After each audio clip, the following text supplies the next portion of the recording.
L'observation de la fusion d'étoiles à neutrons du 17 août 2017, qui a donné lieu à l'événement d'ondes gravitationnelles GW 170817 et à la bouffée de rayons gamma GRB 170817A, a aussi émis quantité d'ondes radio et de rayons X. Il y a quelques semaines, je vous relatais l'observation d'une augmentation de l'intensité de la rémanence en ondes radio. Eh bien aujourd'hui, c'est au tour des rayons X de montrer une augmentation 109 jours après le cataclysme. Ça se passe là-haut, par Eric Simon. Du fait de sa proximité avec le Soleil sur la voûte céleste, le suivi du rayonnement X de la source GRB 170817A avait dû être interrompu 16 jours après le 17 août, contrairement au suivi radio qui a pu se poursuivre plus longtemps. Le monitoring X avait pu être repris avec le télescope spatial Chandra 109 jours après. Les astrophysiciens n'ont pas été déçus puisqu'ils ont observé non pas un signal plus faible, mais au contraire un signal plus élevé que 3 mois plus tôt. John Ruan de l'université McGill et ses collaborateurs mesurent le flux de rayons X d'énergie comprise entre 0,3 et 8 keV. Et il montre qu'il a été multiplié par 4 entre le 2 septembre et le 4 décembre 2017.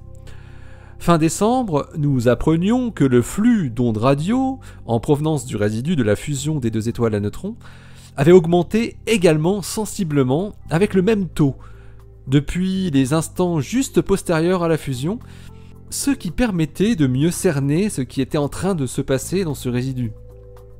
Cette nouvelle observation en rayons X vient donc confirmer que les ondes radio et les rayons X auraient bien une origine commune dans le résidu de GW 170817, GRB 170817A.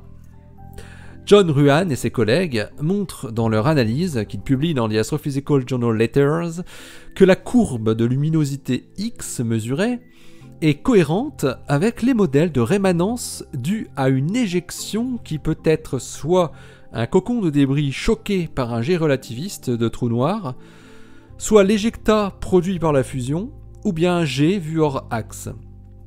Cette fusion d'étoiles à neutrons est assurément différente de tout ce que les astrophysiciens ont jamais observé. Le monitoring en rayons X de cette fabuleuse source va se poursuivre avec Chandra, qui se révèle être un instrument incontournable pour l'astronomie à multimessager.